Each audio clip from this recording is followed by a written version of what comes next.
We left the Lewis and Clark campground run by the state of Washington and traveled along the Columbia River Gorge.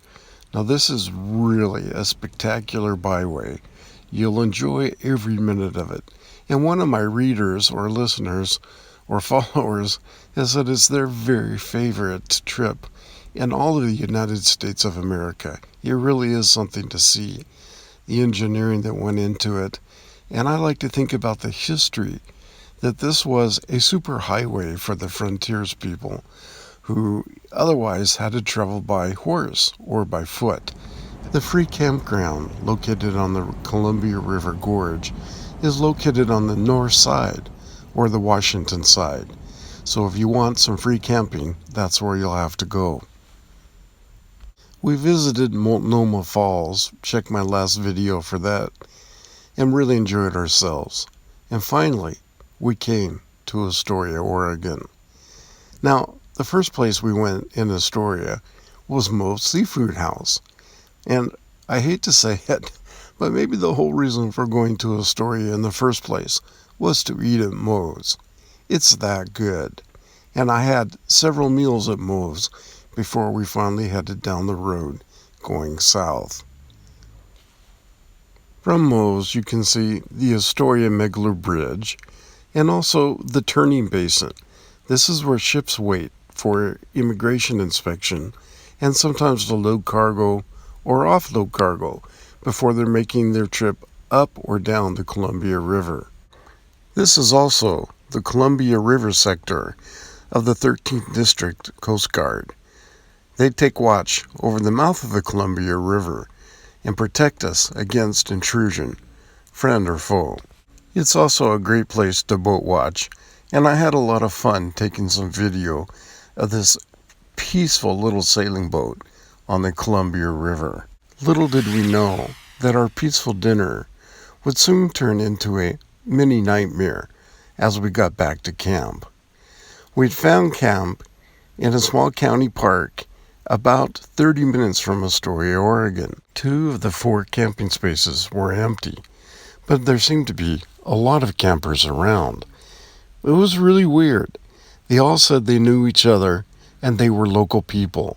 We were the only ones from out of the area. The generators went silent at 10 o'clock, as they should have. But then came lead-acid music, blaring through the night, obviously intended to intrude upon our silence, intrude upon the peacefulness of this campsite, and to send a message to the people from outside the area. We're in charge. You're not welcome. It was pretty clear that everybody in the campground was in on the deal because somebody would have raised a racket. Somebody would have said, "Turn off your stereo." But no one did. And so we felt like we were there and surrounded, and there really wasn't much we could do.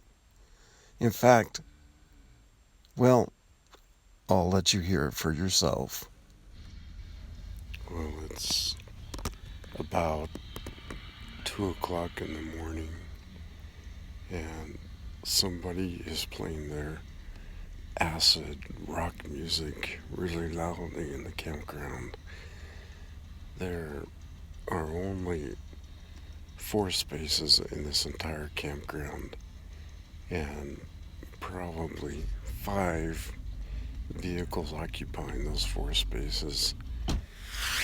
One of the people that we met a little earlier tells us everybody else is local, that we're the only ones from out of the area.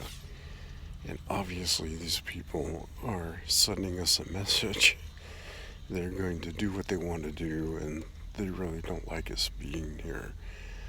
We thought about sending or calling the sheriff's department, because obviously there's no campground host that's going to do anything. And what we concluded, I'm texting back and forth to my friend Jimmy, what we've concluded is that we shouldn't call the sheriff's department because they're not going to stay here all night with us to protect us.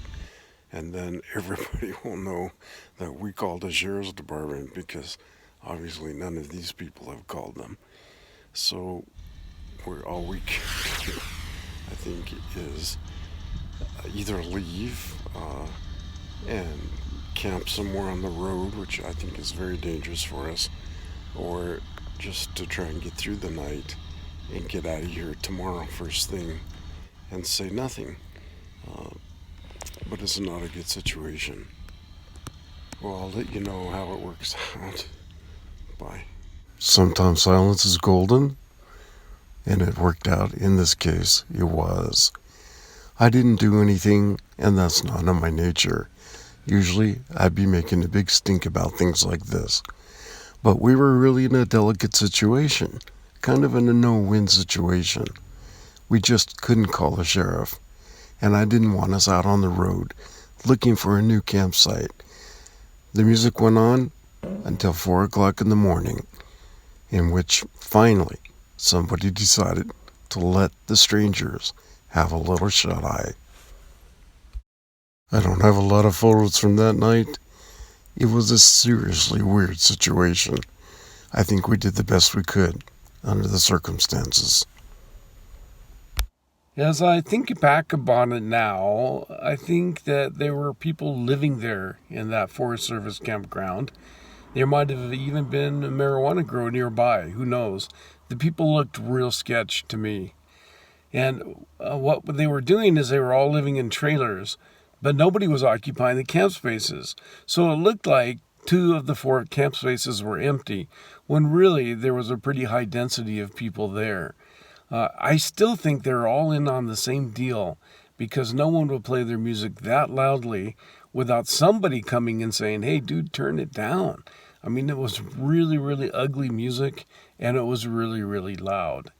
Anyway, we're going to run into some of these situations once in a while on the road. I think we made the right call, which was lock the doors, don't get out even to pee, and let the night pass. We specifically didn't want to be looking for a campsite at 2 or 3 in the morning. That's just always a recipe for disaster. And the long and short of it is, it was an adventure. We didn't enjoy it. We felt in fear for our lives, honestly, in fear that something bad could happen. But we got through it, and it's just now an adventure we kind of laugh about. If it happens to you, we'd love to hear. Be sure to put in the remarks what you think or what happened to you if you've had a similar experience, or what you think we should have done. I just don't know if I'd called the sheriff and then I had to deal with those people after the sheriff left. I don't know. It was sketch. Anyway, if you like what you see with the videos, please press like. And of course, the channel really depends upon your subscription. Most people who watch my stuff have never seen me, and so they haven't subscribed.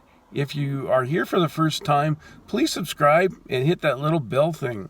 And of course, your comments mean everything. So please tell me what you think. Hey guys, it's a tremendous honor for me to be here talking to you. And well, I'll keep you posted about my trip. See you soon. Bye. Coming up, a view of Astoria, Oregon, and the Astoria Column.